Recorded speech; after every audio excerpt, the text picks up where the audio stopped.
exciting adventure with technology. We have to shift from, right brain to left brain to be able to like do these kinds of activities. And whichever one it is that has to do with technology, that's not my strongest suit. So forgive me. Not my strongest either as a computer science student. Thank you so much for joining us, Cynthia. Thank you. Hello, everybody. How are you? Good. Good, thanks. Thank you. Good to see you.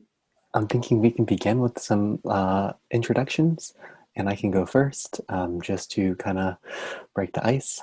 My name is Henry. I am studying computer science, and I'm minoring in humanities at San Jose State, and my goal is to teach computer science at Foothill Community College. Steve, you want to take the microphone next? Sure. So my name is Steve. I'm studying math at UC Davis, and my goals are still up in the air. So I'll figure that as I go on. I'm Katherine. I'm the program coordinator of the Teaching and Learning Center, which is the tutoring center at Foothill College. And I'm also a doctoral student at UC Santa Barbara studying education. And I'm Cynthia Rostankowski. I'm one of the professors at San Jose State in the humanities department, though my PhD is in philosophy. And I met Henry because I teach in the advanced honors program. And so that is how I got to know him. And he, in fact, of course, was one of the students in the advanced honors program last year. Yes. Very, very fond memories. I was actually just in contact with some of my classmates in that class. And the fact that I'm in contact with some classmates from the Advanced Honors Program speaks volumes to the program itself. So, awesome. I wonder, maybe, so I guess to provide a little context on my working relationship with Katherine and Steve. So Steve and I, as you attended that Student Success and Equity Grant presentation. Right. Steve is a really hardworking student. His notes, I am still working to take notes, especially in STEM courses, as beautiful as Steve's notes. So I really admire him and his determination to scholarship and academic excellence. Katherine and I started working over the last summer because I was a tutor in the Teaching and Learning Center. And really, quite instantaneously, Katherine was able to develop this level of trust in our working relationship and really made me feel a lot smarter than I thought I was. So I have so much joy working with Katherine each and every single day. I get to learn so much from her. And for you, Cynthia, I don't know if you noticed, but I was actually revisiting some of the learning objectives you had wrote for the course, Humanities 177A and B. And that might be my very first time revisiting learning objectives my professor wrote in any of the courses I've taken. So that is just a little testimony to how much I remember from that course and how much I try to engage in the learnings from that course in my day-to-day life. So thank you for that. Oh, you're welcome. The list was awfully long and of the learning objectives, and it had everything to do with the fact that the advanced honors sequence completes 3 of the 4 upper division SJSU studies requirements. And so the focus was to be able to make clear to students as they went through that sequence, all of the ways all of that came together, right? That the idea was to bring about a kind of blending of the science learning objectives, of the social science, American social science learning objectives, and of the global humanities learning objectives, and sort of see how they all interrelated.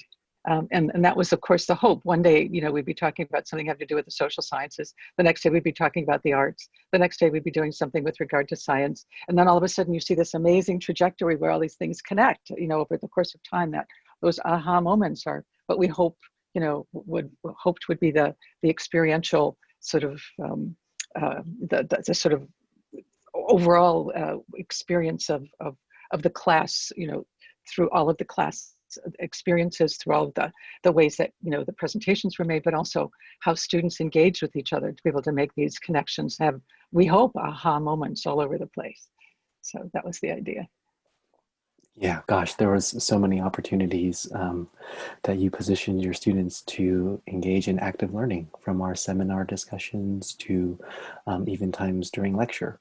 So that's one of the reasons why you are such a guest on the Learning Code, because as a computer science student, I feel like there certainly are some additional barriers to engaging in discussion in technical content, because the technical content is the mutual language that is a prerequisite to discussion. But yeah, maybe this is a good transition where we can get into perhaps your definition of learning, Cynthia. So, because ultimately that is the goal. The goal is for students to learn something at the end of the term. So I'd love to hear your thoughts on that word. Okay.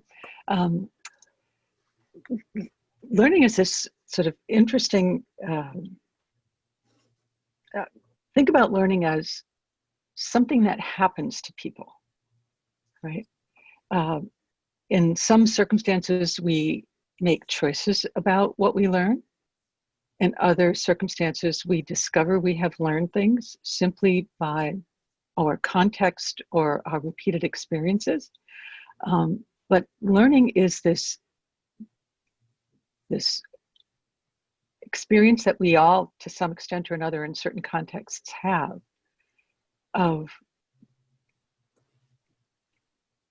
becoming aware, attentively acknowledging, embracing, accepting,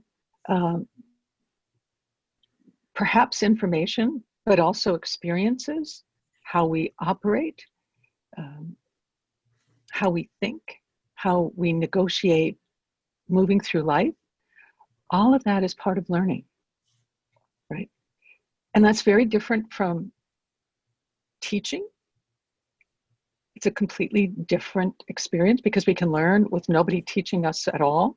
I mean, so for example, the first time you take a bus, right? You know that there's going to be this thing called the bus and you've seen it. So let's say that this is when you're a child and maybe you do it with a parent or some adult who's going to be taking you on the bus. You get on the bus, you see that there's a transaction that happens with respect to either money or a pass of some sort or whatever. And then you take a place in the bus.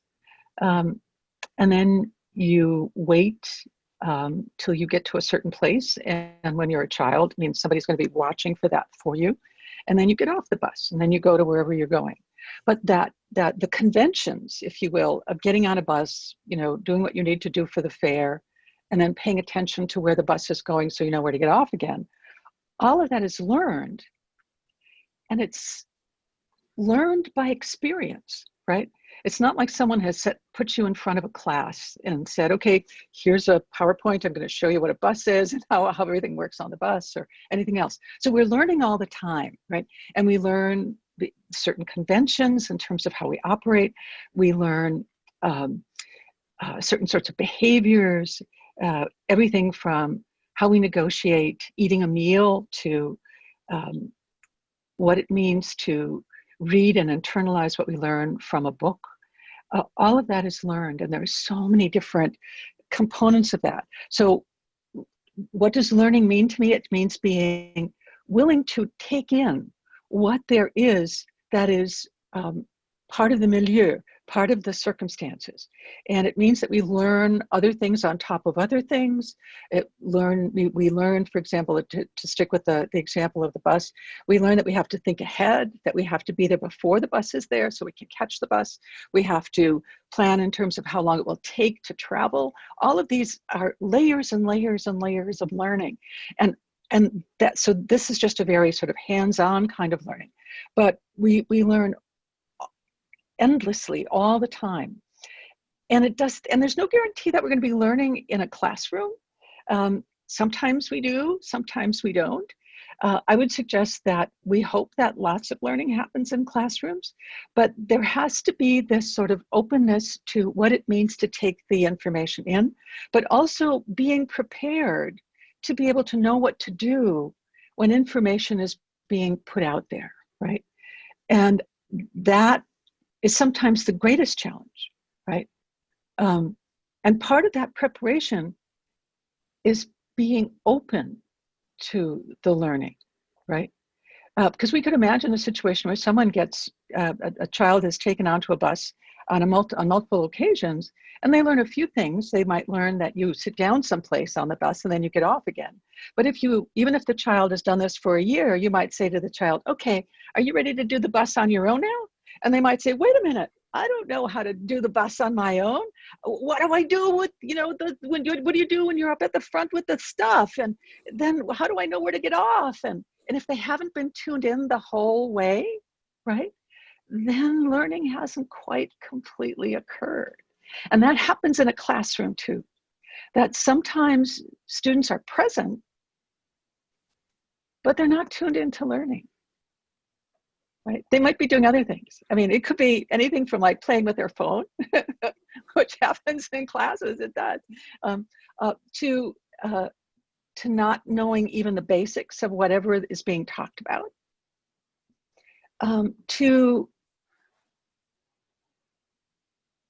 maybe being focused on something else in such a way that the learning of whatever is really being unfolded in that class isn't sort of the area of focus, right? So learning requires that we give attention to something. And it requires that we internalize certain things. And sometimes it requires that we practice certain things, right? And sometimes it requires that we tune into material in a way that we have to speculate about what does it mean for this to be being presented to us, or what does it mean for me to be reading this particular essay or this chapter or something from a text or something, so that we're on the lookout in a good way for what should I be picking up from all of this, right? And how then am I going to have this as part of me so then I can do something with it or go on to the next thing or see how whatever there is builds on top of this first thing, and so on, right? So learning is that being willing to be tuned in and paying enough attention and choosing to notice, and maybe also be willing to ask lots of questions, right? Because it's certainly the case that in the context of, again, the sort of example of the child and getting on the bus, child is going to say, what are we doing now? And where are we going? And where should we sit? And what do we do? And what did you do? What is this thing you're giving me to hold on to? What does it do? It's your pass, or it's your ticket, or whatever it might be, right? So, and this shows that you're on the bus and that you paid your fare and you did whatever you did. Oh, okay. So, it's paying attention, it's tuning in, it's asking questions. It's being the one who chooses to be attuned to whatever is up. Thank you for that. I think Steve actually wanted to speak about an hour before this talk to kind of get a prep as far as who you are, Cynthia. And I hope that little introduction that you just did on an impromptu definition of learning is why I shared with Steve that every single time you talk, you're like writing a beautiful introductory chapter to a novel, Cynthia. So I'm so glad to have you. I have a lot to say on your response. I want to give Steve and Katherine a chance for them to just comment on what you had presented just now. I know Steve is getting quite good at asking questions and deriving questions for himself live in a technical lecture. He might actually not raise his hand to ask, depending on the environment, but Steve, maybe you want to speak on that. Just any thoughts that came up when Cynthia was presenting her thoughts, and how you use questions to track your learning and to track your progress? Cool. Well, it actually reminded me of the previous book that we've read on the how learning works, and just about it being learning being a process of change. And I mean, just with that example of being on the bus, I know I've been there where like it's my first time as a little kid and I have to make that transaction, and then I'll ask the bus driver like, where's this gonna drop off? Is it gonna take me home? And then also like just to get off, like what stops and pulling a thing. But there's so much that goes into it, and if you don't ask the questions, you're not really gonna learn. So I think that's a really important process. But I know sometimes that there are barriers to asking questions. It might not always be the best environment.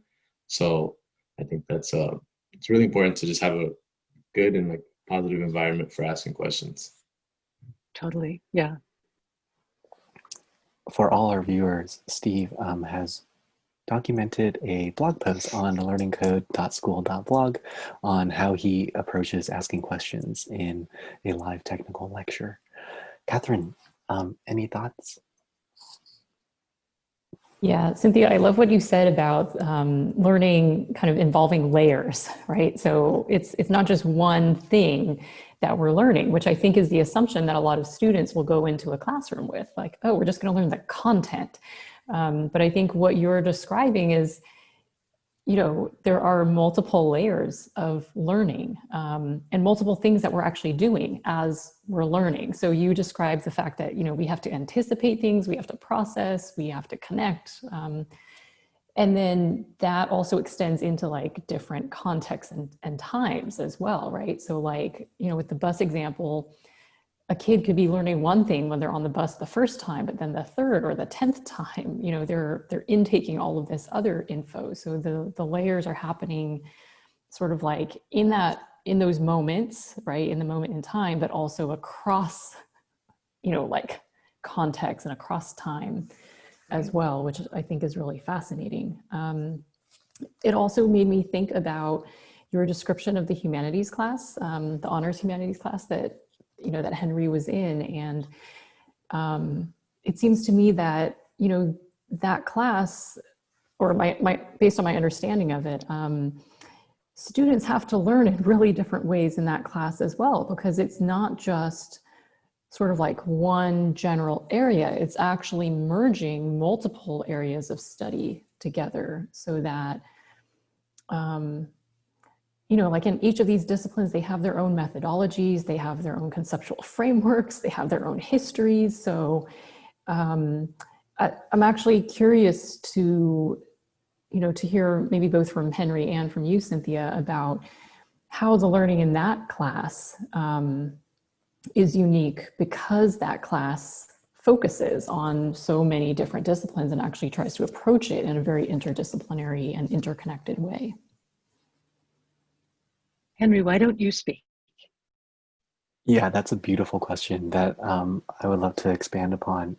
But the immediate thing that came to my mind when you were giving your definition of learning, Cynthia, is like just how learning is not created equal.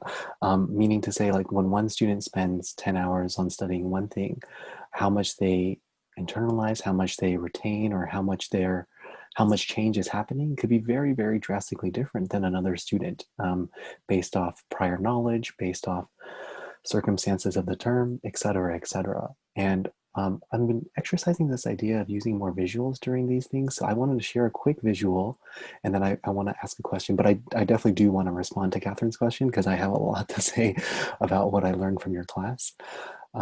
So here is a International Journal of STEM Education examining study habits in undergraduate STEM courses from a situated perspective. And one thing I wanted to highlight when I was going through this is this idea here. So a few researchers found that hours spent studying has declined from 24 hours a week in 1961 to 14 hours a week in 2003. And in 2009, the picture was bleaker, with over half of freshmen who took the who took your first college year survey and over half of the seniors who took the college senior survey spending 10 hours or less per week on doing homework. And having been a tutor and mentor for over the last 6 years, working with hundreds of students, I would say the 10 hours is an overestimate on how much students really spend studying. So when I come across information like this, I try to empathize with all parties involved. I try to empathize with the educators who are presenting information and really trying to accelerate this journey of learning for their students to not only get their credentials, but to be able to see these subject matters and disciplines in more robust ways and more meaningful ways. But when I see that, my understanding of learning now is there's only so much learning that can be done when you're in a lecture setting or when you're in class. And so much of that is self-study. But when the data supports that students are not engaging in self-study, I wanted to hear your thoughts, Cynthia, on what might be some, just maybe not even solutions, but what are your thoughts when you hear that students are studying less and less, and the data is there to support it? Yeah, it's an interesting thing. As you can probably tell by my white hair, this is not like something I've been doing only for a few years, right? I've been doing this for quite a long time. I've been at San Jose State over 30 years.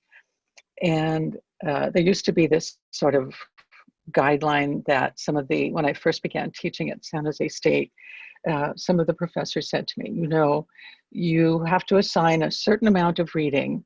Always assign more than you expect the students to read, because the guideline is most students read about 60% of what you assign, right? So 30 years ago,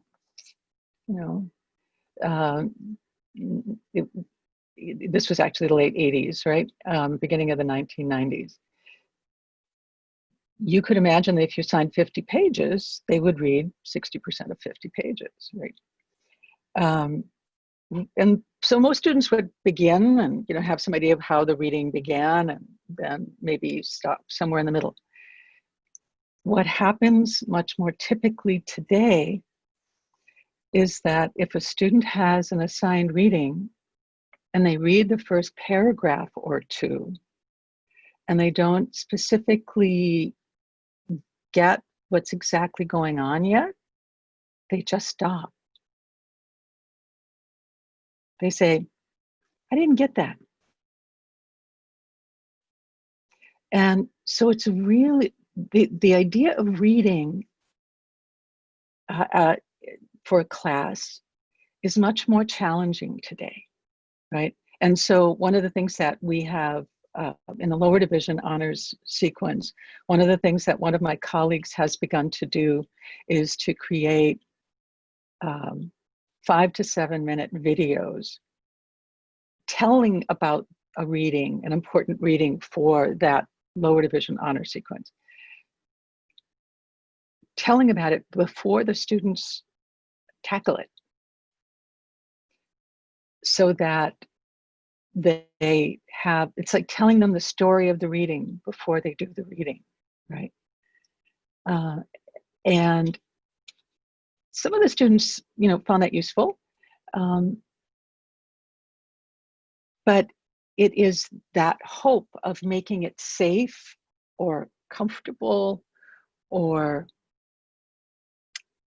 like having learned one layer of whatever it is to understand a particular material, so that when they tackle the next layer, they already have their feet on some sort of solid ground, that they are to some extent or another familiar with what is going on. Sometimes we have tried saying a little bit about what the next reading will be in the current class, saying a little bit about what the next reading will be like, saying, okay, in the next reading, and then, next for the next class, you're going to be reading X, whatever X might be. So keep in mind when you're reading X that there are 3 things you're going to be looking for. And then whatever those 3 things might be, We hope that students, write those 3 things down, make sure that they're either on the PowerPoint or written on the board, so that they can keep those in mind when they begin to tackle that reading, right? So think about this before you start, and it's maybe not a little video, but it's, when we are in in-person classes or even with Zoom, you can say to someone, keep this in mind for what you're going to be doing next time, because it'll help you to sort of have something to watch for, or something to look for as you're going on. And sometimes those little things can make all the difference and keep a student reading. So for example, one of the very earliest readings in advanced honors was selections from Darwin's Origin of Species. And one of the things that's really curious about that, and what happens with the particular concept I'm going to mention in just a second, is that it really changes from the middle of the 19th century into the 20th century. And the word is nature. And one of the things that if you read Origin of Species, you'll notice that sometimes Darwin uses the word nature with lowercase n to start it, but sometimes he uses the word with uppercase n. And if you notice how other people talk about nature from in the second half of the 19th century into the beginning of the 20th century, all of a sudden when they start using the word nature with an uppercase n, they're not just talking about plants and or flora and fauna or something like that. They're doing something else. It becomes, nature is a personification, kind of. And if you just pay attention to one little thing like that, you can suddenly begin to realize that whatever is happening in the text is operating on more than one level, right? And that whatever is meant by that word is not just flora and fauna. It can be a lot of other things as we go on, right? And giving a student a heads up with regard to what to watch for in a reading, little things like that can make a big difference in terms of, okay, I'm in the reading now. Oh my gosh, here's this author is using that word nature with the uppercase n, right? So what did that person just say? I'm going to read that passage one more time because it's uppercase n. How am I supposed to understand this differently? Oh, it's as if nature somehow has volition. Whoa, what does that mean? What does it mean for nature to have volition, to be wanting to do something, right? As opposed to nature simply being a common noun descriptor, maybe for something like flora and fauna, right? So even just that, those little recognitions, those little things help to realize that not only does one read to say, okay, I read this whole paragraph, I maybe even underlined a couple of things, and oh my gosh, maybe even I took a couple of notes or two on the the margin or on the separate piece of paper or whatever. But it also means maybe I'm learning to be able to see how things come together. Maybe I'm watching to see if there's something that's happening in the first paragraph that's going to connect with paragraphs that come later. Maybe it means that I'm going to be realizing that there are layers of what is being presented as we go forward. And even being able to notice those things. But having clues, it becomes a kind of discovery process. Somebody's giving me clues for what to look for. That will help me to figure out, well, what is up in this text? What is going on in terms of what we're exploring, right? And so those kinds of things can make all the difference, I think.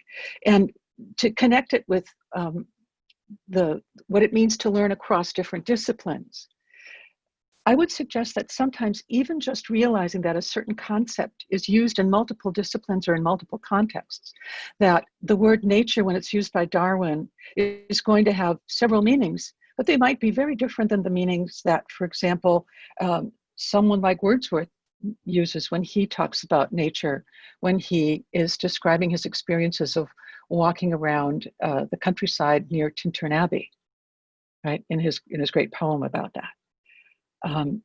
And how he longs for nature when he's living in a city for 5 years straight, right? And what is he longing for? Is he longing for Tintern Abbey? Or is he longing for that experience of being in a completely different context, right?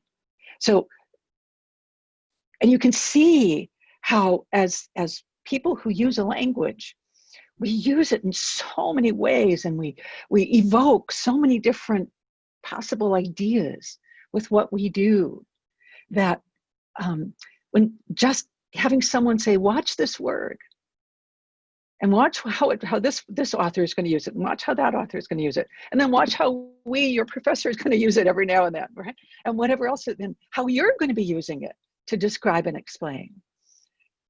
That even that is a way of sort of, I don't know, having these wonderful like little hooks to hook into whatever the meaning and learning experience can be, right? Because even with this process of sort of like enticing process of discovery, watch for the word nature. What is he doing with that? What is she doing with that? What's happening? What does nature mean there? What does it mean when it's red in tooth and claw, right, later on? Oh my gosh, nature's that too? That's terrifying, right? It's like meeting a monster, as opposed to being comforted by walking around the countryside. So lots of different things that are going on. And the whole idea is to see how all these pieces, sort of lead us into the learning, into the text, and into learning about it, and what to pay attention to, and how to notice little things, and how that's what we do even when we ride the bus. We notice little things, right? And we get good at that. And the better we get at that, the more meaningfully maybe we can ask the questions, or say, this just puzzles me no end. What, now what do I do? I know that the word nature is used 57 different ways. I've kept track in my notes, now what do I do? And what's so exciting about it is how thrilling you've noticed all of these 57 kinds. That's brilliant. Your meticulousness is just awesome. And how are they different? Tell me. I want to be taught, right? And what have we discovered about all these different people who've thought about that notion of nature differently, pretty much having been provoked by some of those 19th century discoveries, right? That change everything. And what are those discoveries that are taking place now that are changing everything as well, right? In terms of learning, like what does learning mean now in the current COVID time? So many different things are going on. And how can I reach someone to try to be, I hope, delightfully, or at least fascinatingly provocative, right? When I might have a group of students who maybe 30 or 40% of them have their little tiles up, right, just with their names. Gosh, So so lots of forgive me, just lots of things going on. No. It's how do we entice, how do we bring students along? If learning is the experience someone has in themselves, the idea is how do we make it enticing? How do we make someone want to pay more attention so that they learn, right? That's what it's all about. I know Steve and I have had many, many conversations on how to preview for a lecture and how to prime the pump per se, so that we can get the clues and we can get the jokes and the analogies. Because Jeff has said this too in the past, and I'm sad that he wasn't able to make it today, but like in a lot of STEM lectures, we would feel extremely lucky if we understood more than 5 minutes of what is being said. So in other words, if in your story right now, Cynthia, as one of your colleagues is, prepping those short videos to introduce and to quote unquote sell these ideas so that it's not frozen, right? Yeah. But for students, it really is so much so that previewing process. And I think Steve wants to say some stuff about that. Yeah, I've actually had this conversation with one of my professors in the past, and she recommended previewing lectures. So it's previewing for my lecture so I could understand my lecture better. But it's it's a really hard habit to keep up with, or at least if you've, I think it's so common to just only review the lecture and be in the lecture. So it was kind of a radical idea at the time, and I've been trying it, and I always end up abandoning it because I haven't been able to, like, every time I want to do it, but when it comes to the choice of maybe I'm a lesson behind and I have to review or I preview the next lecture, I guess I'm concerned and I think, okay, I'd rather review. But then when I sit in lecture, and I'm like, wow, I'm not really gaining anything because I'm not understanding what's happening. So I have to try to fix that with the scheduling issue, which I've been reflecting about and working and writing about.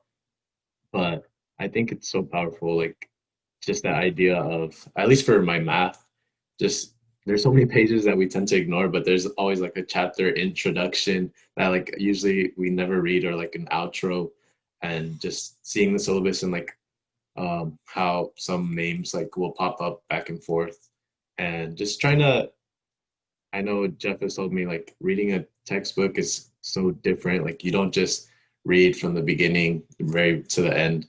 You have to like No. skim around and see the sections and see the titles, see what's bolded, and try to connect everything. So I think it's a really important and just vital thing to make lecture more engaging for the students, because I've sat in enough classes where I'm like I'm engaged, I'm ready, like my phone is off. That like that's the type of student I am. I don't want to even bring out It's my good. laptop. But then I don't Good. know what's happening, and it's like kind of like unmotivating. So like I'm like, should I even attend this lecture? Should I just get the review or notes from someone else because I'm here, but and I'm like trying to be active, but it's not working. So I think being able to prime for the lecture is super important. But just figuring out how to do it, I think that's a struggle, and I wish more people would talk about that. So yeah, and creating the Steve, videos, I think is something I would love my professors to have done for me. yeah, yeah. So Steve, the videos would be one thing that might be really wonderful if they did. What else? What else do you think would, I mean, if you're listening to a lecture, so I'm going to presume that you're taking some of the same kinds of lectures that Henry might characterize as these STEM lectures, right? That whatever those might be, 5 minutes in and you're kind of lost. If that's the case, what what needs to happen at the beginning to keep someone connected? What has to happen at the beginning? For me, the way I've thought about it is that I don't know if it's always possible, but kind of like to build in a narrative to like where this information is going and where it's coming from.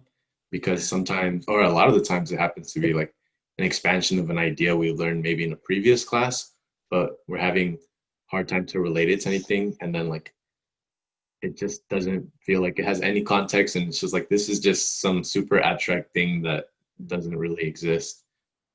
So just trying to build a narrative and bring some context to it, I think could really help. Yeah. Okay, context. I know Henry knows this, that one of the things that I almost always have done at the beginning of every PowerPoint presentation, that would be our lecture group presentation, is that I give the aims of the lecture. I would very typically say that for today, these are the aims that we're going to try to accomplish for today, right? Keep in mind these, anywhere between 3 and 6 or something things, right? But it's not ever clear to me that anybody pays attention to that, right? Even if I say that, today we're going to aim to do this, this, this, and this, whatever those might be, right? And even if I mention it, like, let's say one of the aims is to clarify the notion of the categorical imperative, right? So we'll explain Kant's idea of the categorical imperative, that he says that if you're going to figure out how he says the only way to do right action is to act from a goodwill, and the only way to be able to know if you're acting from a goodwill is to look at your motives. And the categorical imperative will help you to evaluate your motives. And the categorical imperative is formulated in various ways, but one of them is, one ought always to treat persons as ends in themselves and never merely as means. And so if that's the guideline, okay, whatever I'm thinking about and however I'm going to be operating, is my motive to treat somebody as an end in themselves and not as a means. Now, if that's what that's about, then I have a way of checking my motives, right? And that, says Kant, is how we figure out if our action is right. Right? So even if I say, today we're going to figure out the categorical imperative, and I mention categorical imperative, and then I say, here's, I just do maybe a more extended version of what I just said right now, right? It's not at all clear to me that anybody remembered that I said something about that at the very beginning of the presentation from when I, get, 20 minutes into the class, right? Whenever this comes up, right? Because it won't be the very first thing. There'll be other things that will lead up to that, right? So what does it take to stay, I keep doing this kind of hooked on, right? Connected. How do you keep someone connected so that they're listening? Okay, if this is the list, that this is what's going to be covered in this class, this is what we're going to aim to unpack today. How do you keep somebody hanging on to that?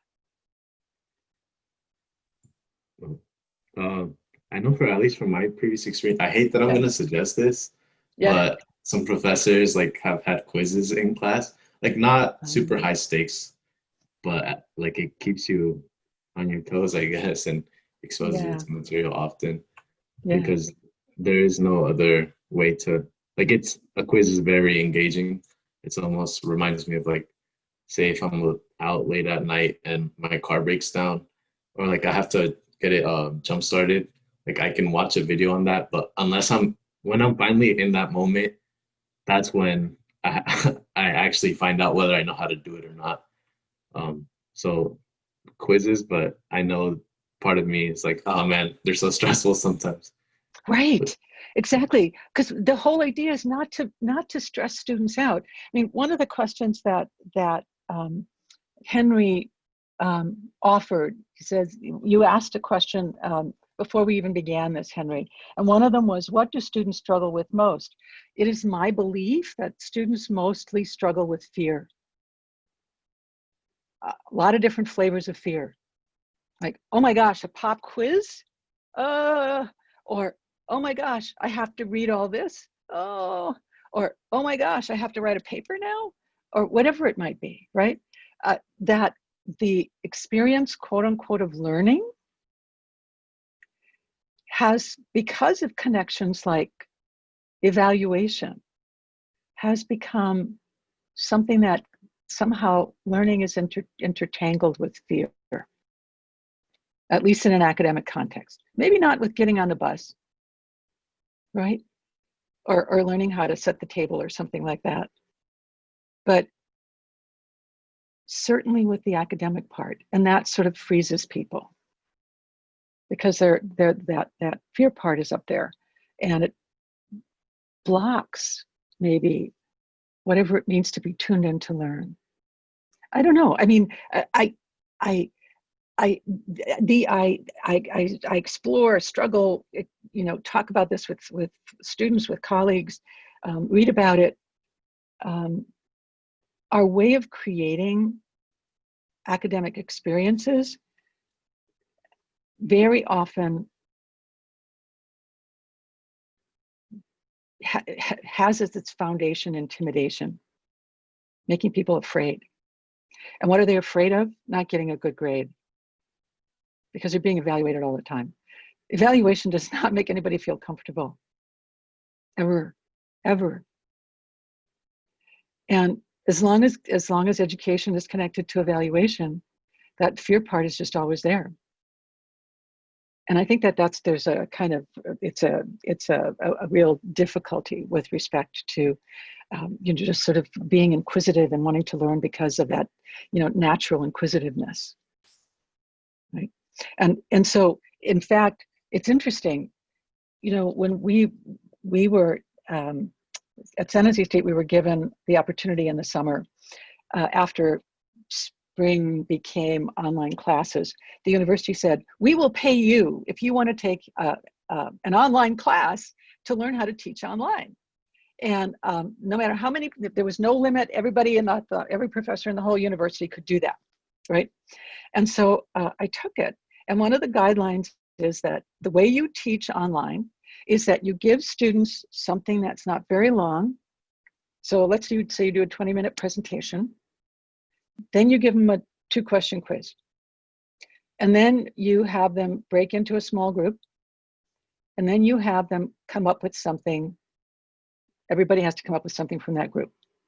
And then you maybe do like some short YouTube video. And then you have them respond to that. And that everything you have them pay attention to in a class, you give them the equivalent of a quiz afterward, right? Immediately, right? And don't you think that's transactional? Certainly, there are parts of that that's transactional. 2 of my 4 classes did that. Yeah. We had iClicker quizzes, we had pop quizzes, we had Yeah. pop questions, and for sure, all of those hit that note of intimidation, which I think, scientifically speaking, shuts down the amygdala. So as Right. the amygdala is smaller, personally, I really enjoy, at least in distance learning, the breakout rooms.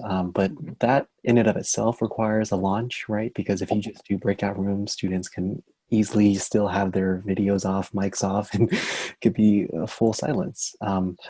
But one of the interesting things about this conversation of using quizzes that Steve sparked is directly related to the idea of writing your own questions. Like, what are quizzes besides questions that the professor generates? But I think the sooner we can empower students and really explicitly show them how to craft meaningful, significant questions. Fortunately, Jeff has shown me this. I don't know if you've done that activity, Steve, or Jeff has an actual activity on how to write your own exam problems. But like, if we can get students to do that throughout lecture, they create their own library of kind of like to-do lists, right? And their own engagement in a form that helps them link up to the words that are being presented. It is for sure overwhelming, because if it is true that I only understand 5 minutes of my 75-minute lecture, that means I'm probably have a library of close to 50 questions by the end of lecture. And that's a tough pill to swallow, but discussions are really cool. Catherine, I don't know if you've seen Sandel's open access course on justice on YouTube. Have you seen any of his clips? No, I think you had kind of shown me briefly and you kind of summarized what he did, but I haven't actually gone in and watched. I realized I said Catherine, but I actually meant Cynthia. Yes, I've seen parts of it. Forgive me, Katherine. Yes, I've seen parts of it. Of course, our book that we used in Advanced Honors, the book called Justice, is based exactly on that course, right? And you can see him actually talking about the things that he writes about in that book. And you get to see how students respond and engage with all of that, with those stories and with the examples and with the unpacking of these various ideas and so on as well. So yes, I've not watched all of it, but I have seen some of it. And this time I mean Catherine when I say it. I'm sorry for the last time. But a few meetings ago, I shared with Catherine this idea of utilizing discussion in lecture. And what I was really amazed in Sandel's recorded course is every maybe 5 to 10 minutes or so of his presentation, he would gather a small group of students to debate with another small group of students, people who have different beliefs and, contradictory viewpoints. And I think because of that element that is in those videos, and because of everything we've learned in your course, Cynthia, I watched close to 4 hours worth, like on 1.5 times play speed, all of those lectures within the span of 2 days. And it really was driven by the thoughts of the students in that class. But I saw actually many light bulb moments, I think, flash up when both Steve and Cynthia were speaking for you, Catherine. So maybe you want to speak to those. Yeah, I'm sort of mulling over something that you said, Steve, about the importance of sort of like having narratives to kind of like give context to the lecture. Yeah, so you said something about like where the info is coming from, where it's going, like how it kind of builds off of the previous lecture.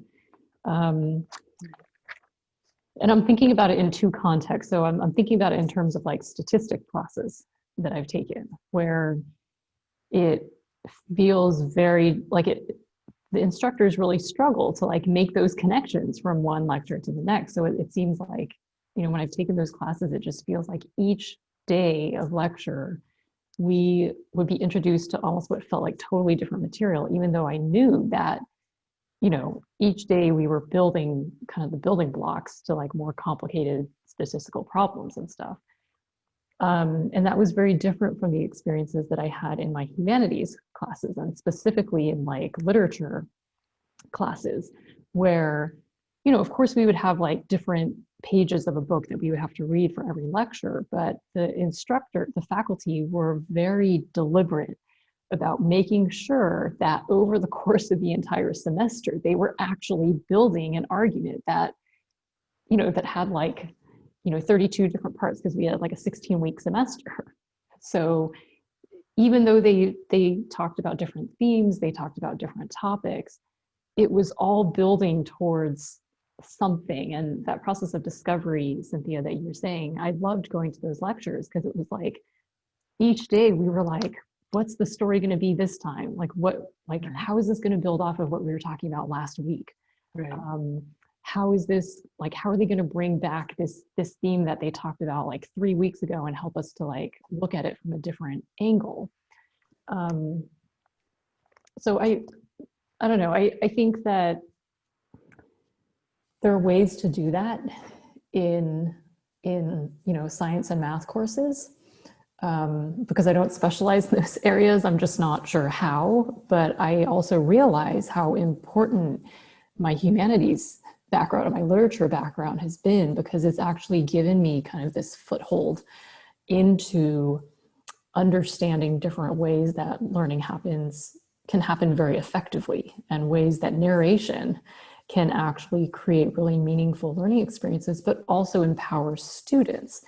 So Cynthia, earlier you were talking about, you know, like looking at keywords, right? So you were talking about nature in Darwin's text. And as you were talking about that, it just reminded me of, you know, when I was in my English classes, close reading as kind of like the skill that we were learning, in addition to other skills as well, you know, like historical analysis and theory and that kind of thing. But close reading was like the bread and butter of being an English major. And because of that, every student had an entry point into becoming engaged in the material. So it didn't matter what you were close reading, you just had to know how to close read. And then anything that you found of interest could actually be the starting point for a paper or a question, or, you know, just like, you know, an entry point into office hours where you could ask a professor to like explain this thing that you had noticed, but you didn't know what to make of it. And it just, you know, we're talking about transactional learning as well. And it just makes me very worried that as we get further into transactional learning and thinking about education in terms of landing a particular job or being marketable, we start losing sight of all of these sort of like all of these benefits that can't be quantified through a job or through economic gain or through like professional advancement, but that do help with the ways that we understand the world and understand our position, and also feel like we have something to contribute or say about the experiences that we're going through. And you know, there are lots of researchers who talk about this, and a lot that's been written about this, but the humanities are sort of a central part of making that kind of work possible. You know, what you just talked about, Katherine, reminds me of, and I'm sorry I don't remember the name of the novel, but the author her name is Ya Jessie. Her first novel was called Homegoing, and her second novel is about young woman researcher who wants to figure out scientifically why people suffer. And it sounds to me like it is her story that motivates her science. And I think that somehow, even with STEM, that has to happen. That one has to get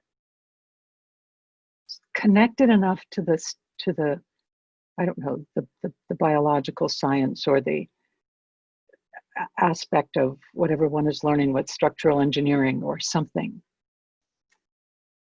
that they want to figure out, the person wants to figure out, how can I make the safest building or the safest bridge?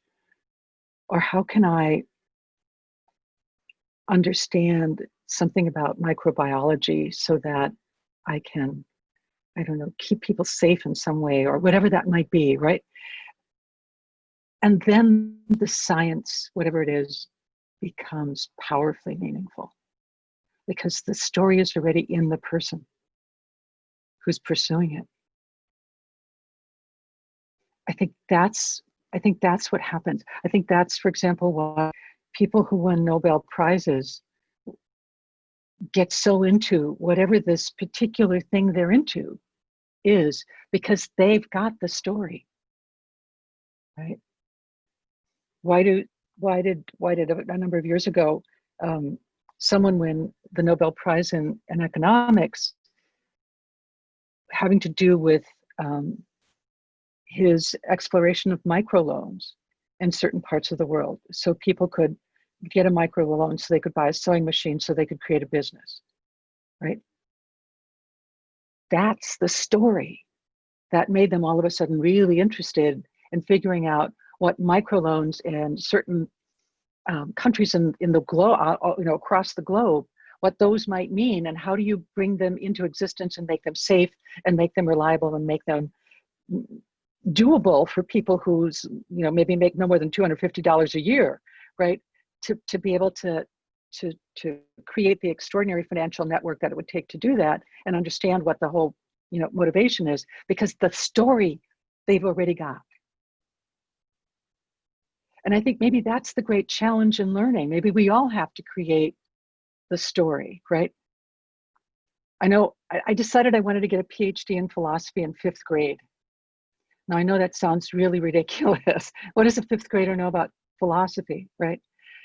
But I can remember having teachers who were so fascinating. And I can remember one day in 5th grade staying after school to help the teacher to do something with bulletin boards, right? And asking my teacher, what does it mean when we study people's ideas? What does it mean to study that? What is the name of that? And she said, well, if you mean study people's ideas in the way that people's minds work, and how sometimes people's minds might be troubled and we want to learn how to help them, that would be called psychology. But she said, if you're interested in ideas and how people put ideas together to explain, how certain things came to be in history, or how the world came to be the way it is, or how we understand who we are in relation to each other, she said, that's called philosophy. And I said, that's it. And I said, how do you study that?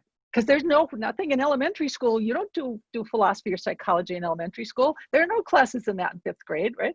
And she said, well, you go to university to study that. And I said, that's great. And what is the best you can do to study that? And she said, well, you can get a doctorate. You can get your doctorate of philosophy. It's called PhD, right? You can get a doctorate in that. I said, know what I want to do, right? And I never changed.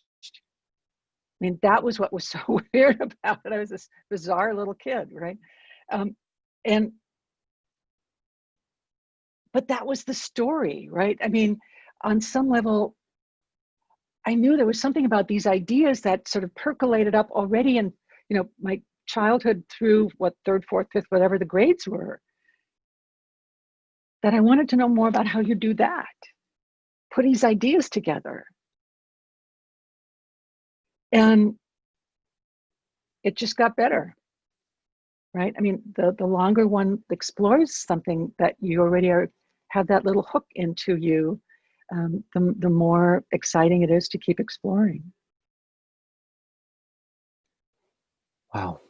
Just how like the system should teach the explicit study skills they assume that students should have as they navigate college, they might consider teaching them a course on how to write their story, because I think Katherine and I were sharing some smiles when you were presenting that, Cynthia, because we've helped a handful of students over the years write personal statements for scholarships or college applications. But as I think all of us here knows, that process sometimes can be a little bit overwhelming and underwhelming at the same time, Right. with not being able to manage deadlines well and just not having a firm grasp of writing, let alone being cognizant of my story and what I want to do with my life and what I've experienced. So yeah, I feel like that should be taught, like to write about oneself. And maybe I just missed it, but maybe this is a good time for me to share my screen one more time, on something that I think is directly related to story and directly related to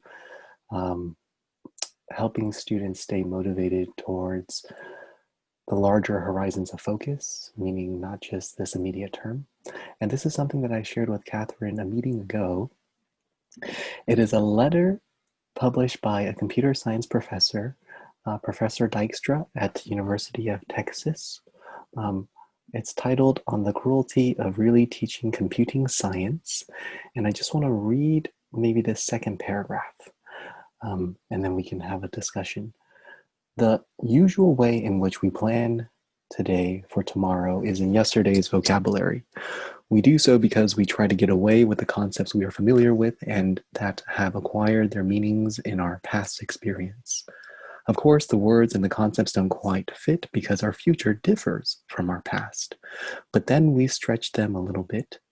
Linguists are quite familiar with the phenomenon that the meanings of words evolve over time, but also know that this is a slow and gradual process. This is a wonderful letter that earlier, when you were talking about nature, I hope Steve was also smiling because he was thinking about all these very nuanced, non-trivial, complex STEM concepts that get covered in terminology and vocabulary that get covered in our classes. And the immediate one that came up in my mind was this idea of vector fields and how they can model our surroundings, whether it's when I wave my hand or move my body, I'm literally creating vector fields in temperature, in wind, in all these different dynamics at play. But it's difficult to see that with a bird's eye view when perhaps we're tasked with some of the traditional metrics of learning, tasked with getting answers to pop quizzes, tasked with assignments that don't necessarily ask for context, and is more content centered. So that was definitely one thing that came in mind. But yeah, what were your thoughts on that, Cynthia, as I was reading? I thought it was great, but it also, this has sort of been percolating for a while in my thoughts also. Steve, can I ask you, what do you love about what you're studying? I was actually thinking about my story as you were going through that. And I was actually thinking of it. I don't know if this is a separate idea, but I think there's this idea of like people enjoy what they do well at. Maybe it's because you get the positive feedback. And well, in my case, well, it's weird because I was really horrible at math and I've like failed. I probably have a record for like the most failed classes by a student, like any student I know. But I think, I mean, I always say it's kind of like a Stockholm syndrome, where it's like you spend enough time with something, you kind of like, even if you didn't like it initially, like you start to see it for like, I don't know, I've built context because I've taken like one class like 4 times. And after that fourth time, like I definitely got an appreciation for it. And and I think because of that, and just meeting Jeff and professors who are really student-centered, um, I don't know, I just learned to appreciate math, and I think that people don't, I think it's just presented in a really wrong way, especially being tied into education, which we all have like this intimidation factor that we're worried about. So like by association too, it's not gonna be perceived well. Um, so I think that is my answer. I don't know. I'm still figuring it out, but I think spending enough time with it, I've started to become, I don't know about a good student or like well prepared or good at the subject, but I've become curious about it.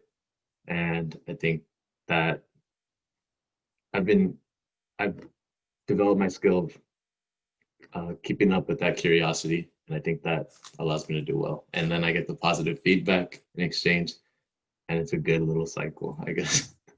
Yeah, yeah. The- Um, you have such amazing, from what you've just been describing, your commitment is just phenomenal.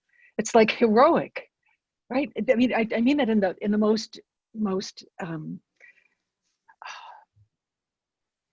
most mythic sense of heroic, right? If you think about Joseph Campbell's hero's journey, it's about knowing what you're aiming to try to do, and with whatever, obstacles and dragons and monsters and pitfalls that come in your path, you're still doing it, right? That's what heroism looks like. It really is mythic, right? And you're getting really good at that. I mean, this is part of what your practice is, right? How amazing, how amazing. And that's why you love it.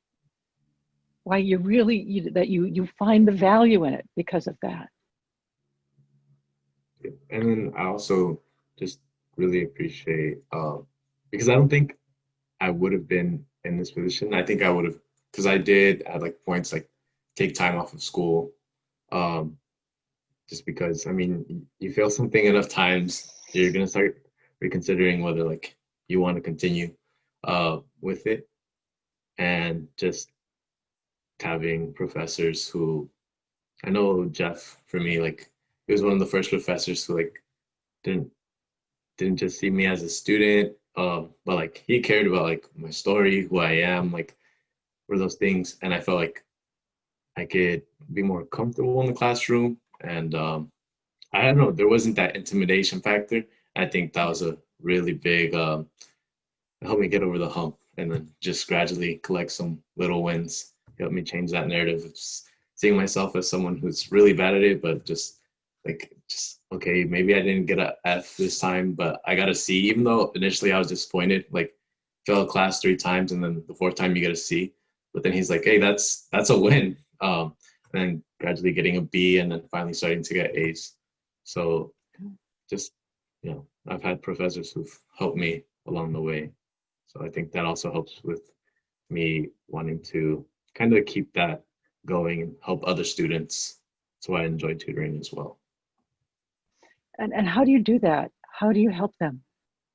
I mean, not just by showing them, what the formulas are, or how you use them, but I mean, what is part of the talk that you help them to cultivate? That Well, I think it's not always about the content, right, because right, I the thing I hate to hear is when people are like, I'm just not a math person, right, and and and then I like to let them know, because they tend to, I mean, when you're a 2D and you have your tutor, you tend to think like, oh, they must be like some really great student who's like just never failed a class. And I'm like, I failed more classes than like you've ever failed probably. And just to see that, like, if I could make that change and go along that journey, like, oh, they could probably do it as well. Um, yeah, but just to see that there's a lot of kind of time and sacrifice that has to go into things, and not make it seem as if like it's just some skill set that you're born with. Right, right. It's about the practice. It's about it, it's the notion of practice, like the practice of medicine, right? Where you learn what you need to learn, and you observe, and you become better and better at it, right? That's why they call it a practice, because you have to keep observing bodies to know how to take care of them, right? It's like you have to keep learning more and more, and experientially getting more and more connected to learning the math to be able to get better and better at it. It is a practice. And I think this actually reminds me of when we were talking about quizzes earlier. I know that in the past, or say with exams, I would get a F or get a really bad grade on the exam. And I didn't want to look at it because it was just embarrassing. It was a painful memory. But Jeff introduced this policy where if you like you can retake not necessarily retake, but you can do corrections on your exams and you can earn your credit back. But you have to have like really detailed solutions and write out like what you're doing, why you're doing it, and like all these different aspects. Just be really conscious of what's happening. And through that process, it kind of got rid of that intimidation. There was just the emphasis on the actual learning rather than getting the grade. And I think that was like a really pivotal moment for me. And I wish more people would do that. I try to keep that habit as well, even though like if I do test corrections now, I won't get points for it back, but I personally will get the learning. Yeah. Yeah. Yeah. That is part of that idea of practice, right? I mean, you're doing it because that's part of how you really master it, how you get into it and figure it out.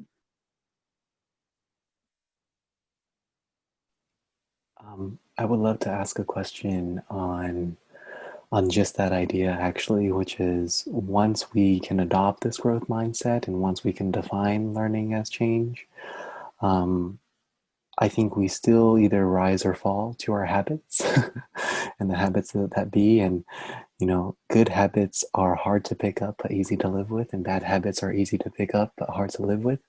But before I get into that question, I want to give Katherine a chance to, I think Katherine has always so many wonderful things to say. So I would be remiss if I didn't give Katherine a chance to speak on what's the discussion here.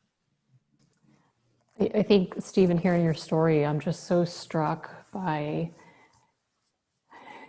you know, what you've experienced and the processes that you've sort of taken on over the years in order to, you know, in order to be able to like do all of these amazing accomplishments in math.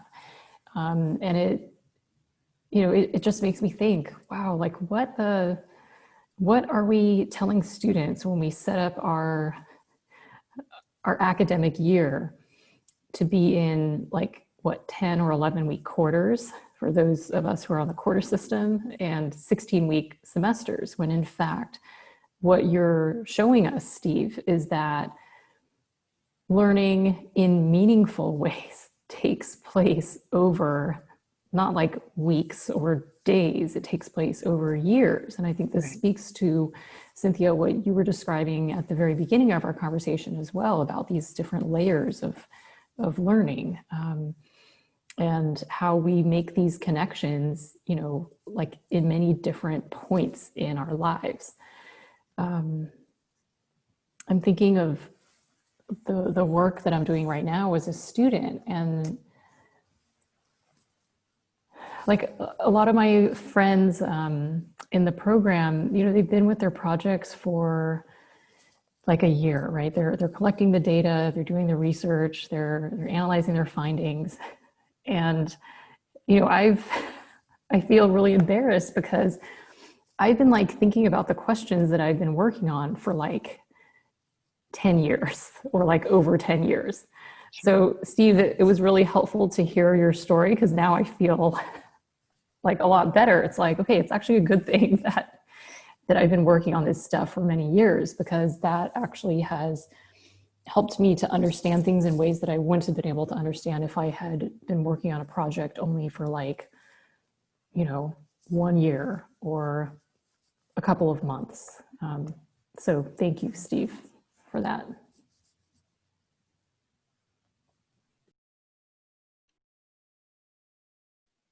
I want to give a chance for any bio breaks or refreshment breaks. We've been going strong for about 80 minutes now. So please, if anyone wants to. Okay, Steve, yes, take the lead, Steve.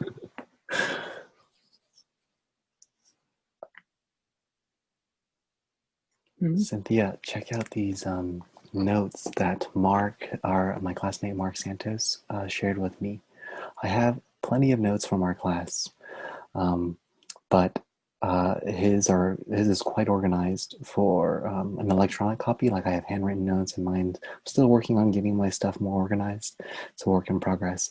But just there's so much here. I feel like even on the idea of let's say habits, like half of these stories, like check this out. We were just talking about this, weren't we? Kantian ethics, universalize maxims, listen to reason, treat people with respect as ends, not means. And as ends, Yeah. not means. Yeah. Right? There's just, I mean, there's so much here. There's 20 pages worth. I looked at that. You sent this to me, and I did have a look at all of this. So who did this? What? Okay. Mark, yeah. What a stellar student he is. It was a really interesting organization, right? The little boxes for every one of the lectures. And then the additional notes that we're following were sort of allowed those little boxes to grow into trees. It was kind of wonderful. So I thought it was really great. Yeah, and I'm going to have a meeting with 3 or 4 of our classmates to talk about, because as I was preparing for this meeting and rereading the syllabus, it's like, wow, there's actually a lot here that I'm not sure my classmates and I are aware of. So we're going to have a discussion about it, and maybe it's recorded, maybe it's not. But the fact that I'm having a discussion about a class a year ago, I haven't explicitly had anything like that in any of my courses. So just amazing. I guess we could say, the whole idea of that class was to create a class that basically says, okay, if we look at, let's start with the middle of the 19th century. You could start any place, but let's start there. What does human thriving look like? And how did people think they were going to bring it about? And what were the things that they did to try to realize human thriving? And what were the things that really didn't work? Because we looked at a lot of that too, especially in 177A. And then by the time we got through with that first semester, the idea was, okay, if we have some ideas about what worked and what didn't work with human thriving, what is the future going to be like? Let's consider the possibilities. And given what we know, how do we create a future that really will allow us to realize human thriving? Not only individually, but across the globe. But what do we need to pay attention to? What do we need to be open to? What do we need to change? Right? So that was kind of, that's like the crux of the whole class, right? Human thriving. What worked? What didn't work? What can we do to make it better? It certainly reinforced my story and my journey in becoming an educator, because that's so much of what education is all about. Totally, yeah.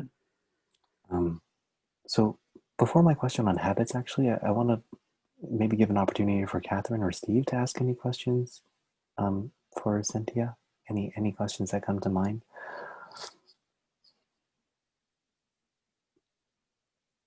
I see synapses firing for Steve. Katherine, would you like to lead a discussion or ask a question?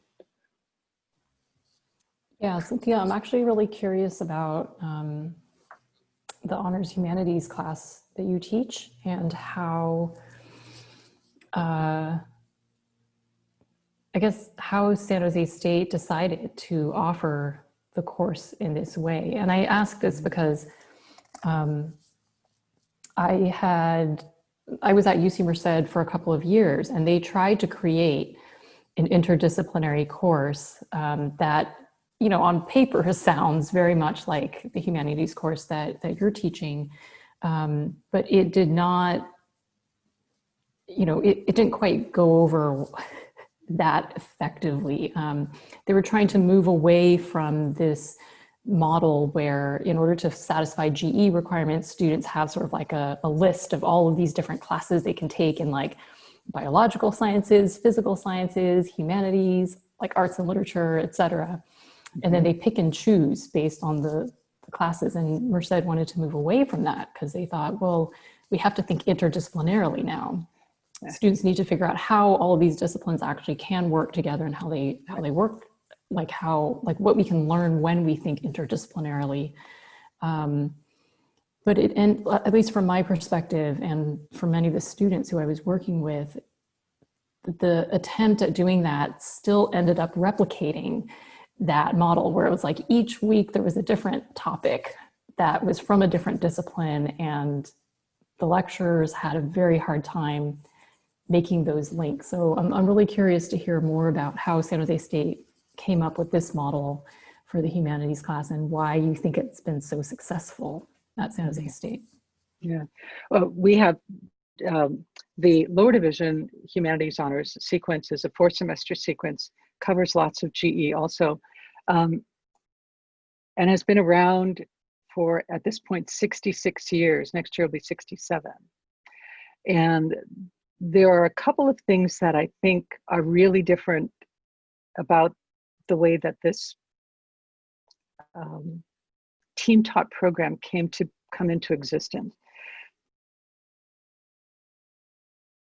My daughter went to another university, Scripps College, one of the Claremont colleges, and they had a 1-year sequence, which was more like what you've just described, that they were doing for a while, maybe at UC Merced. The professorial team really has to commit to learning all the material.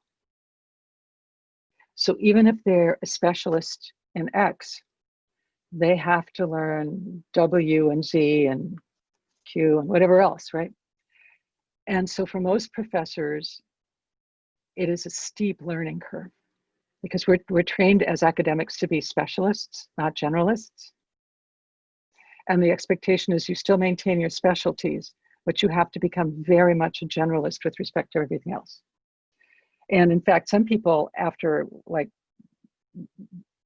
a year or two say, I'm not going to continue because it's just so demanding. But for those of us who continue, it's all about being egalitarian, being part of a teaching team. And that when we give, the way it's divided is that it's a lecture component and then a seminar component, and the 4 professors for the lower division. And in the case of the upper division, it's only 1 year and it's 2 professors. You're in one professor's seminar, and then you get the other professor the second semester for the seminar, or the third or the fourth if there are 4 of them. And then they take turns every semester giving all of the presentations for the lectures. And the presentations are intended to make allusions to the earlier presentations, that we're supposed to be paying attention to each other so that we can say, remember when Professor so-and-so talked about this? Here's what that looks like in this context, right? Here's something that you can see how it connects up in this context. And even in seminar, so if my PhD is not in ancient Roman history, I nonetheless need to be able to talk about ancient Roman history, having not only read the primary texts, but done some additional work, right, looking at secondary sources and so on, to be able to have some depth, to be able to refer to whatever is going on. And everybody does that. And so it really requires cultivating, on the part of the professors, cultivating an academic attitude where we do things together and nobody's a prima donna. And we have to learn what we don't know to be able to do it well enough to present it in a meaningful way to our students. And occasionally when we don't, we simply, I don't know about that, right? This is something like, this is a good question and I don't know. Let's see what we can find out, right? And that honesty, I think, is also significant, right? We have to be honest about what we don't know as well as what we were comfortable with. But it's the thing that is the hardest, I would suggest, to create. As one of my colleagues from, who's a rhetorician, he's in the Department of Comm Studies, he said he never had to work with colleagues the way he had to work with colleagues in the team taught honors program, right? And he said, it was awesome. Once you get the hang of it, it's absolutely awesome because, you learn from one another. You cannot help it. I'm always learning from my colleagues, right? Not only from and of course from my students, because they have ideas and questions and they take us in different directions with whatever it is we're exploring. But you get to be in awe of people in terms of learning this way and teaching this way. And I don't know, that's the best part of it, I think, right? It is truly what I think real education is about. Education means, comes from a Latin root that means to lead out. And when we're all in it together, it's all about, what is there? Let's find out more. Let's explore deeply. What did you understand there? Well, what did you bring to this, right? I mean, and you bring it all together that way. And it's just awe-inspiring. You cannot help but be, right? And people who teach in the program who kind of get it, right, have always said, this is some of the best teaching experiences I've ever had in my life, right? Because we're teaching and learning everybody together, right? And I think that's the really big difference. And we talk about, well, what are the presentations we're going to give this semester? And if someone were to come through the class several times, for example, you'd see that the lectures are not the same every year or every semester. Like 2 or 3 of them change up, right? And then maybe the next semester or the next year, when that same semester rolls around, something else changes up, right? Like, for example, Henry, you had the polymers lecture where you actually worked with the little chemical with elements manipulatives, right? If you remember that? We couldn't do that this year. So we did something completely different, right? We had to. But and sort of sad because this is one of those places where STEM gets to be fun. You actually get to play with manipulatives to be able to create, what do the bonds actually look like for the polymers with the various elements that you get to use, and you get to see which of the elements, because of the color and the shape of the manipulatives that would be part of what the activity was all about. So it uses a completely different part of your brain, right, to be able to think about, well, what brings those elements together to create the polymer, right? But things change, right? We had a lecture this semester about pandemics. What is an epidemic and why is it called that? And how do people think about it? And of the 5 different ways that people think about epidemics, they go all the way back to antiquity. They haven't changed. That's kind of terrifying when you think about it, but it's pretty exciting. So the point I guess the point I'm making is that in the context of teaching a class like this, some of what people are cultivated to become when they become professors, they have to let go of and be willing to do completely differently. Collaboration is what it's all about. It's not about being a specialist. It's about how do we collaborate to create learning experiences completely differently. And that's hard.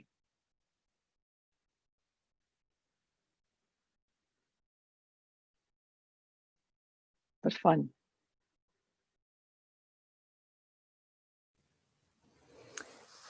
Thank you for sharing that. I think that it's really inspiring to hear this.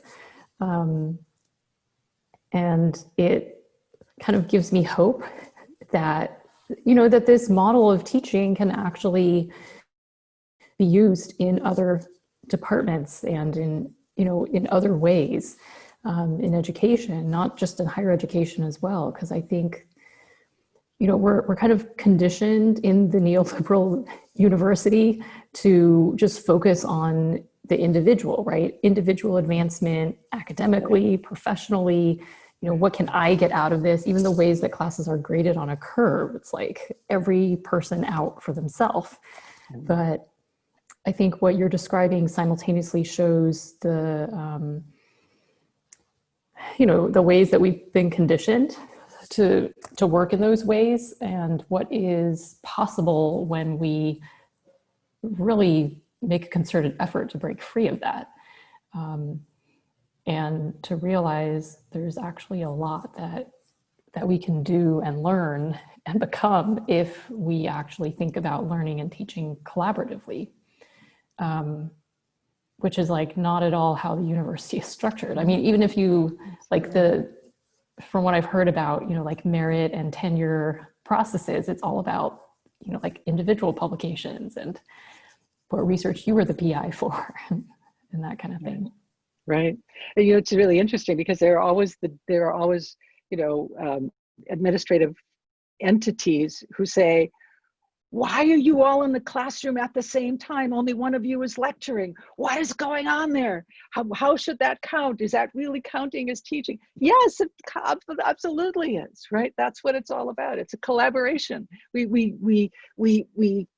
create all of this together, even if one person is up there at any given point in time. And even when we're making decisions about what lectures to do as the teaching group, it's never, somebody says, oh, I think we should do this. Nobody ever says, no. What they say is, yes. And it's the yes and, not the, no, we can't do that. No, it's absolutely yes, right? It changes everything in terms of how we think about what we do. How do we, if this is something that's bubbling over in one professor, how do we make that possible so that bubble over can happen for everybody else, right? And so, yes, absolutely, let's do that. And what else are we going to do? And how are we going to change this? And, in other words, it's always moving pieces, right? Nothing just stays in place and from one year to the next, right? And it's always honoring the other. And it really, making it possible for them to realize, each person to realize their interests as well as collaborating with all the other ones that are going on. I think it also speaks to this idea of lifelong learning, right? And we know that professors are always learning, right? Because they have to publish and they have to teach and learn the material to be able to do that. But I like this idea of lifelong learning from one's colleagues in a public setting. So not in the office where they have these conversations or over email when they're reviewing each other's manuscripts. I like this idea of students being able to see their professors learning from other professors and collaborating with each other. I saw that in one of my classes at Santa Barbara. One of my professors in Asian American Studies class ended up auditing the sociology class that I was taking. And I was like, oh my gosh, this is amazing. So in addition to having, learned from these two professors kind of in their own classrooms, I also got to see how my professor was a student and how my professor engaged as a student and as someone who was learning from one of her colleagues, even though she's published a lot of books and she's very well known in her field. But I was like, oh, she's, I knew this, but it's different when you actually see it. My professor doesn't know everything. Yeah. And she's actually taking the time, she's not getting paid for doing this. She's not getting units for it. She's coming every single week to take this seminar, which ran from 6 to 9 p.m., taking that time out of her day in order to read with us, to talk with us, and to learn herself. It was really cool. Yeah. Just to add to that about lifelong learning, I've had some professors who say I've taken their class and it's their first time, teaching this subject, so maybe they're not the most like comfortable with teaching this, but I really appreciate seeing, say, if I ask a question in office hours, and then in the next lecture, they'll bring up, I mean, they won't necessarily say I asked a question, but they'll bring up that question because they'll see that, oh, like students can easily misinterpret this idea. And because I asked that question, now people who might have also misinterpreted it will not fall into that same trap or be able to avoid that pain. But so I just really appreciate when professors can just be flexible with how they teach and change the material, not just have like a rigid structure. Right. I think that's really powerful, Steve. When a student is willing to ask a question, and especially exciting is if the professor has to go, huh, I got to think about that, right? To come in the next time and say, okay, I thought about that. Here's some things, right? That and being able to take things in a direction precisely because of that completely authentic exploration of, how do I make sense of this? Where do we go from here? What are all these pieces? That's what learning really is all about, isn't it? Right? That's also such a quintessential part of leadership, right? When your leader can actually say, I'm not really sure, or let me go figure it out, or let me get back to you. Yeah, that's a big one. And maybe also the leader should say, what do you think? Right? Because you've already thought of it, right? So let's explore. Yeah, one thing that comes to mind in that is how can we get student to teacher ratios closer to 1-to-1? Because for that dialogue to happen, it is very difficult for that dialogue to happen when there's 200 students one professor has to be responsible for in one term. But yeah. Cynthia, do you have any questions for us? I know I have a long list, but any thoughts that come to mind? I guess the one question I have, because I've experienced some of your work with your YouTube videos, but also having sat in on the event. I think it was when so many of people of interest came together for that. I can't even, what was it called even that I got to be part of? Just maybe a big grand presentation for 1 year of the equity grant, the student success and equity grant. So it was for the equity grant. So I got to see all of these kinds of things. My question is, how did you all come together? How did that happen? Because there's clearly this collaboration going on here.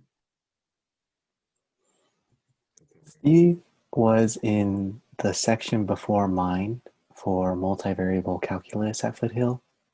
And I remember Steve staying after class and asking Jeff some really thoughtful questions regarding the maybe homework assignments. And a lot of Jeff's homework assignments are all about study skills and what study skills.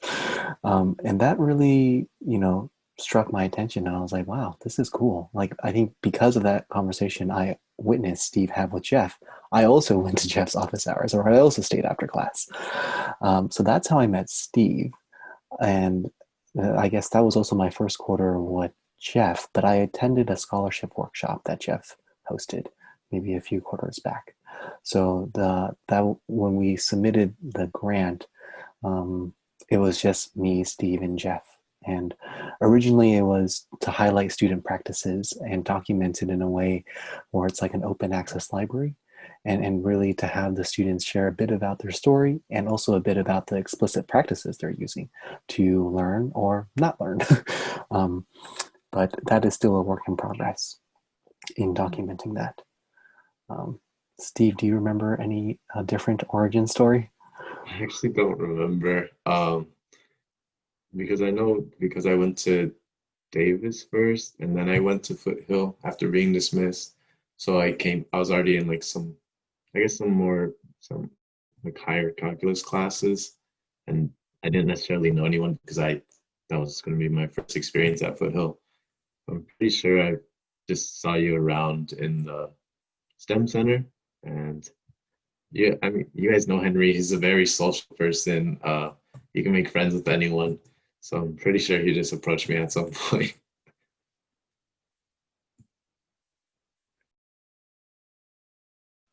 Yeah.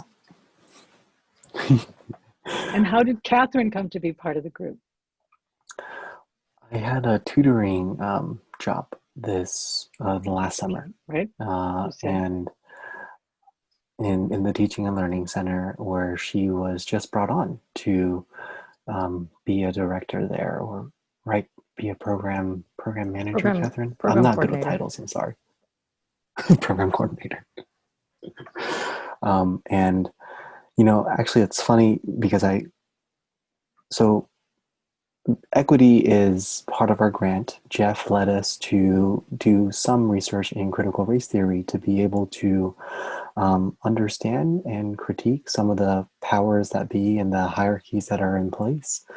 And since I've published a few blog pieces or maybe a few YouTube clips where we talk a little bit about what equity means to us in education and what critical race theory means to us, I have actually received a ton of pushback from people who are big naysayers in terms of like just how critical race theory is damaging, is I don't know, sometimes it seems like the dialogue is like they feel like critical race theory is like the devil. And that, I look at those as opportunities to go deeper, to, deepen my own intellectual roots. But it goes hand in hand with how perhaps dialogue on online mediums is fundamentally different than exchanges that happen in person. So that's just an observation that, our viewpoints are merely our viewpoints. We all know here that anecdote does not mean data, and data does not necessarily mean science, and science does not necessarily mean truth. But I think it's an invitation when I receive that type of feedback, even though sometimes deconstructive feedback, to be able to learn deeper, to be able to understand what I'm talking about. Yeah. And Katherine, how did you become committed to this activity here? Well, Henry was kind enough to, after conversations over the summer, he thought that because I do some work in critical race theory for my research, that it would be useful for me to join some of these conversations and the projects that he and Jeff and Steve have been working on. So the three of them so Henry was kind enough to kind of make that observation and kind of run the idea by Steve and Jeff. And then Jeff and Steve and Henry all, I think, kind of conferred and then decided to invite me into the conversation. So I think I've been working with them for, I don't know how long it's been now, a month, 2 months? I kind of lost track of time this quarter. Easy to do.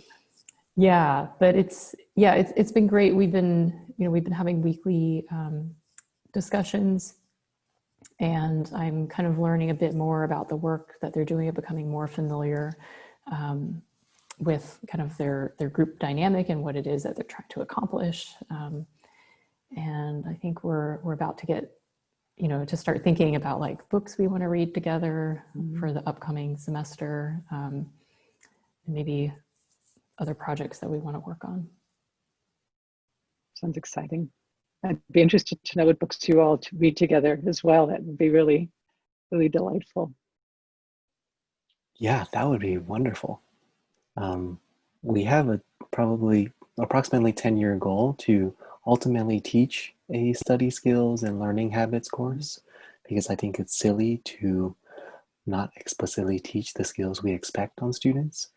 I think a single time management workshop in the span of a semester is one that only is attended by 10 students out of thousands is just silly.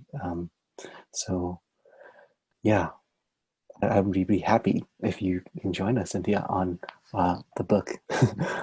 and you're also welcome to suggest books. I believe your book list is going to be way more profound than my book list because I'm just getting into reading. Well, it's Um, just but a really exciting way. Books are like a kind of post-it note we can all kind of be stuck to in a way to then be able to explore ideas. I mean, it's just a great opportunity to learn from other wonderful minds. And I would just, if you're willing to share a book with me, I'd just love to be able to do that. It would be great.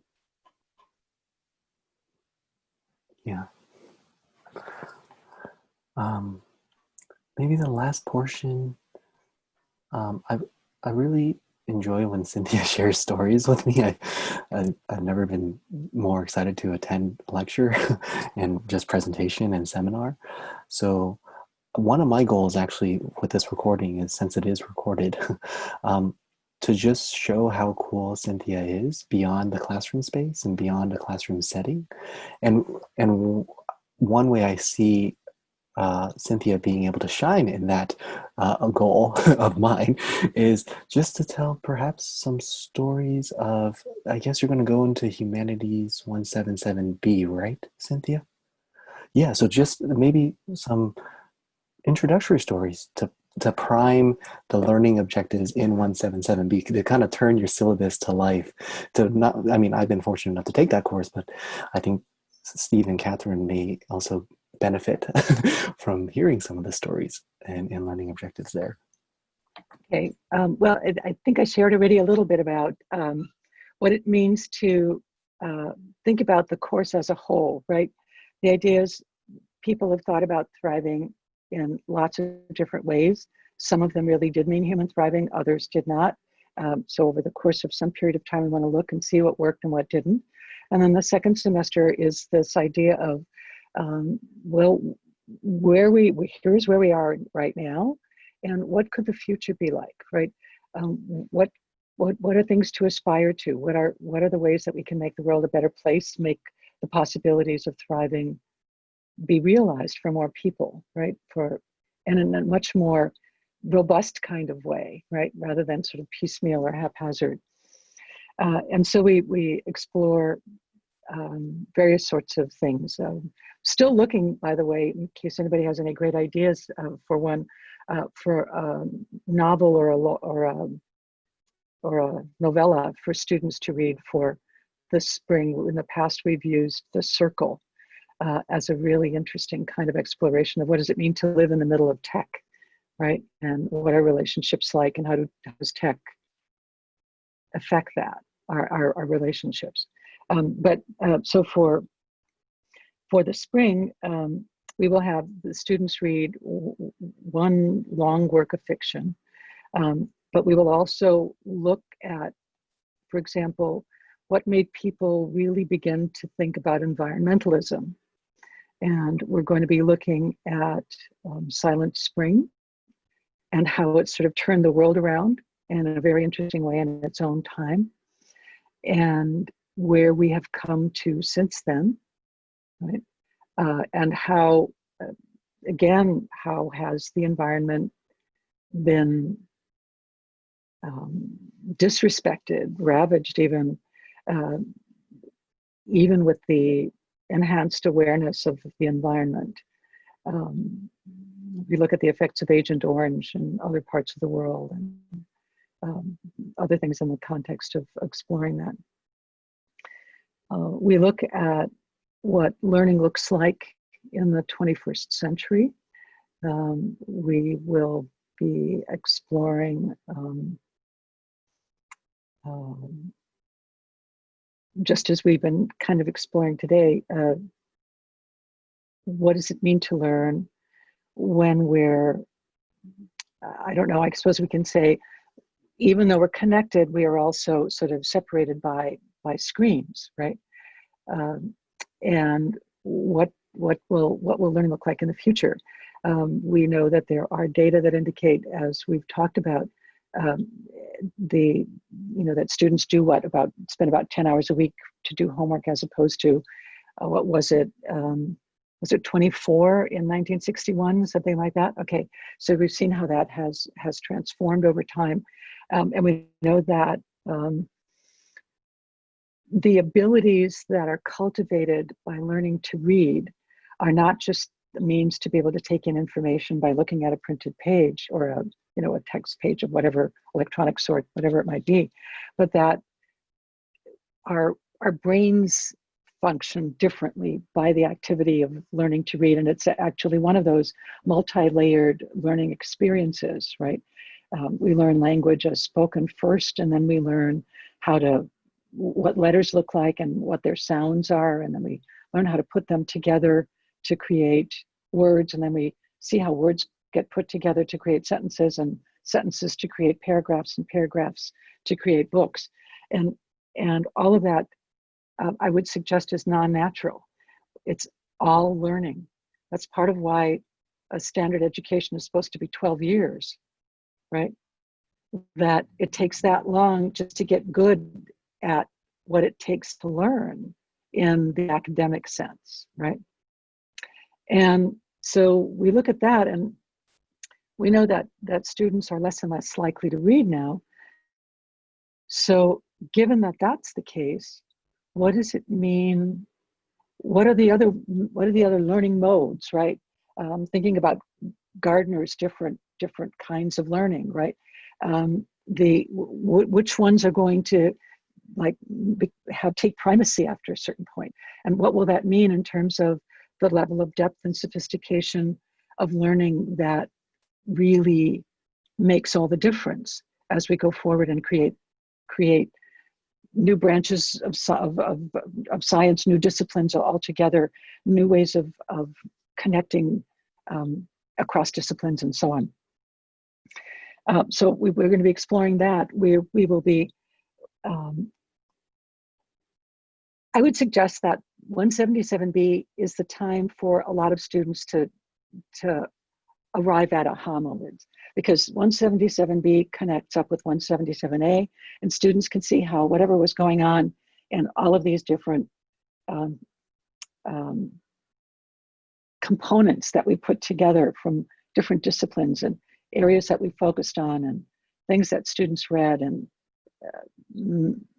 messages that were conveyed by presentations and then discussions and so on, that 177B is the chance where people can go, oh, that's what that's all about, or oh, that's what that's like, or we talk about Sandel's different kinds of ethical theories, and the last one Sandel talks about is virtue theory, but we also talk about what virtue looks like in the 21st century. And those are the kinds of moments where I think a lot of students, at least from their own descriptions or explanations or conversations with me, they say it didn't occur to me that would be what somebody could be like or create themselves to be, right? So by the time we get to the end of that semester, the idea is to be able to have students say, oh yeah, there are a lot of connections. These disciplines are not that discrete. There really are lots of things that are shared across all of these different areas, and way more ways to start thinking about how we put pieces together. And that's always what we hope, right? And what also happens, and I should just mention this, a lot of our students who come into 177A and B are transfer students to San Jose State. And one of the great concerns that San Jose State has, and I think every CSU or UC has, is that when students transfer, they need to create a learning community. They need to get connected, right?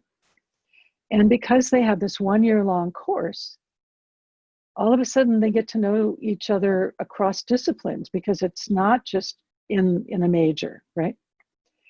And I know that one of the things that happened a couple of years ago, and then it happened again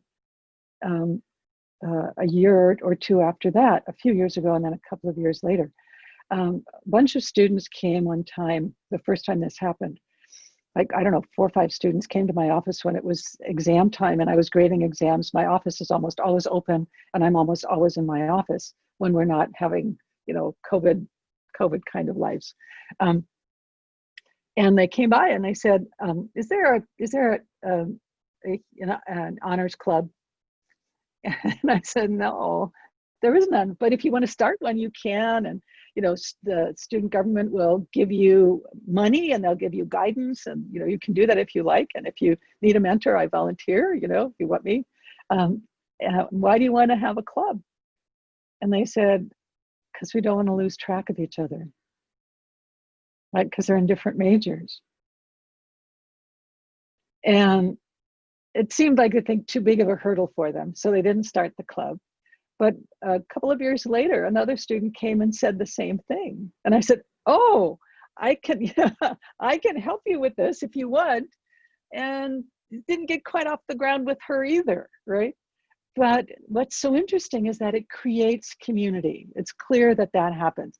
And enough students, there are enough students who do keep connected to each other, right? And I find out about this sometimes because some of them come by. There's a group from 2017. There were 3 guys in the first semester of that 177A that were in my seminar that didn't know each other before. 2 of the 3 were transfer students. They got to be really good friends. They still are really good friends. And one of them contacted me this year. He is an investment banker changed his major from music to econ during advanced honors, graduated with an econ major and a philosophy minor. And I've been in contact with all 3 of the guys since their graduation. And he contacted me well over a month ago. And he said, I want to get 3 copies of your ethics text from long ago. And I want you, if you'd be so kind, to sign them, 1 for me and then 1 for each of the 2 other guys who are part of that triumvirate, right?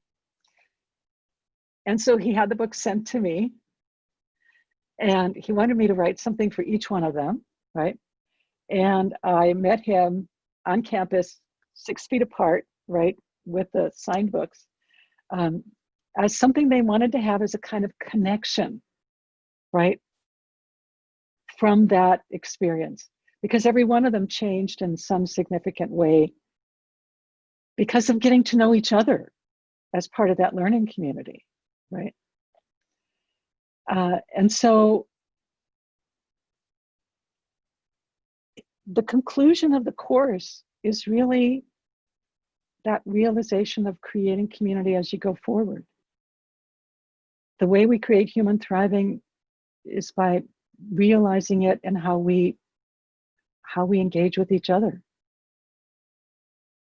And to, cherishing that in ways that maybe people haven't thought about before, precisely because it's about getting a good major. It's about a major that'll give you a great degree and then you have a great job, right? No, maybe education is really about something else, and that leading out and sharing with each other what is in there in each human being. That's maybe what it really is all about for the rest of our lives. At least I hope that's what it's really all about. Yeah. Especially So that's what, go ahead. I was just going to say, especially in the scope of a lifetime. Yeah. So that's what 177B is about. Cynthia, I will volunteer to edit your videos because you're probably are you recording your videos again like you did the tail end of our 177B? Oh yeah. We're recording them all. Yeah. I volunteer if you need any editing help with any of that.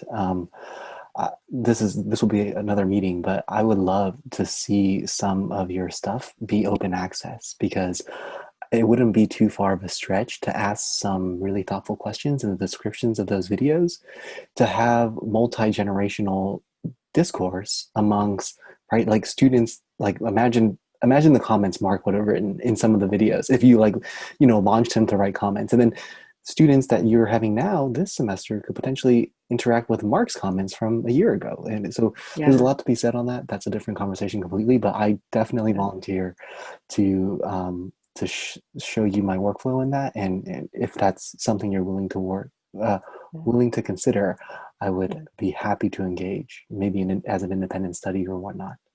Wonderful. That sounds exciting. Yeah, let's put our heads together. We'll see what we can figure out. Thank you so much, Cynthia. You're welcome. Um, Thank you for letting me get to know all of you at this point. I mean, I've known Henry a long time now, but Steve and Katherine, thank you so much. This is just the beginning, is my feeling. And as soon as we get our book list together, we'll share it with you, Cynthia, and then maybe you can Yay. add a few, and Good. then we can choose one or two. I'm up for it. Thank you for being with us today. Thank you. Thank you so Take much, care, Cynthia. everybody. Thanks so Bye. much. Take Bye. care. Bye. Hi, Steve. Hmm? You're the only one that used the restroom in 2 hours. So I wonder if Katherine needs to use the restroom now. Steve is now in Davis, Katherine. Steve already moved back to Davis.